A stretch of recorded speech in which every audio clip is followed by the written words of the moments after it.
Hello students, chapter 4th is continue. We come to the point pie diagram.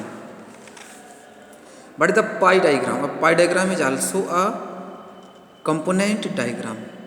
ये भी एक component diagram होता है, but unlike a bar diagram से कुछ अलग जरूर होता है. Here it is a circle whose area is proportionally divided among the components. तो ये एक सर्कल होता है जिसका एरिया प्रोपोर्शनली अलग अलग कंपोनेंट में डिवाइड होता है और इसको जिसको ये रिप्रेजेंट करे. अब देखेंगे also called the pie chart, इसको पाई चार्ट भी कहा जाता है. ठीक, अब फर्स्टली स्टडी द टेबल 4.8 को स्टडी करते हैं. Distribution of Indian population 2011 bye there working status crores. तो 2011 में इंडियन पॉपुलेशन के वर्किंग स्टेटस को करोड्स में हम डिस्ट्रीब्यूट करते हैं.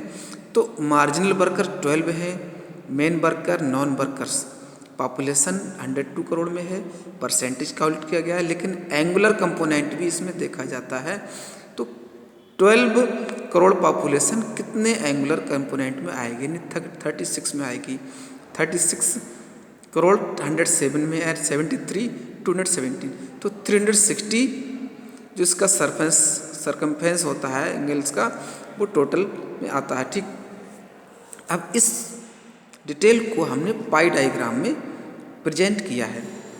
12 करोड़ पीपल, यहाँ 37 जो रॉन्ग लिखा है, ये 37 ना होकर 73 का एरिया ये दिख रहा है, एंड 36 करोड़ पॉपुलेशन का एरिया ये है. तो एक सिंपली इसको हम पाई डायग्राम में एक कंपोनेंट डायग्राम की तरह प्रेजेंट करते हैं. Next one is frequency diagram. तो फ्रीक्वेंसी डायग्राम देखिए 5 टाइप्स के होते हैं, 4 types sorry. Histogram, frequency polygon, frequency curve and ogive. अब फर्स्ट वन क्या है? हिस्टोग्राम. हिस्टोग्राम में क्या है? Histogram is a 2 dimensional diagram. इसमें 2 डायमेंशनल होते हैं. इट इज एक set of rectangles with base at the intervals between class boundaries. अब फिगर से क्लियर समझ में आएगा कि अब table 4.9 daily earnings in rupees, number of wage earners. तो अर्निंग जो है फ्रिक्वेंसी में है 45 से 49 के बीच, 50 से 54 के बीच, 55 से 59 के बीच. तो 45 से 49 के बीच अर्न करने वाले मजदूर 2 हैं. 50 से 54 के बीच अर्न करने वाले 3 लेबरर्स हैं only. 55 to 59 5 labourers. 60 to 64 3 labourers. तो इस तरह नंबर ऑफ लेबरर्स हैं जी, और कितनी गेन करते हैं अर्निंग्स. तो हाईएस्ट अर्निंग 119 है और कम से कम 45 अनपब्लिश्ड डाटा रहा है यदि.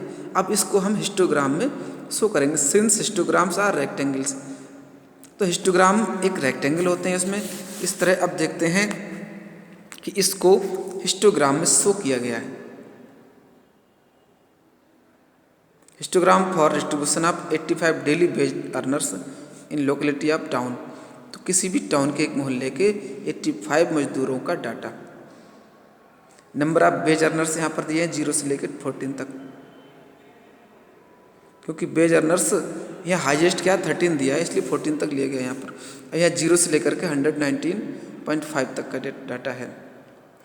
तो 45.5, 49.5, 54.5. तो 2 मजदूर ऐसे हैं जिनकी अर्निंग 45 और 49 के बीच है. तो यहाँ पर शॉर्ट बॉक्स 42 तक दिखेगा. ठीक है, तो इस तरह सभी नंबर ऑफ अर्नर्स का अलग अलग सरकमफ्रेंस, अलग अलग जो है रेक्टेंगुलर बॉक्स बनाया हुआ है. देन अब ये जो लाइन शो हो रही है, ये क्या दिख रही है? मीडियन है इनका, यानी कि दोनों का average. Understand it clearly. Next one क्या स्टूडेंट देखिए, frequency polygon. This is the frequency polygon same as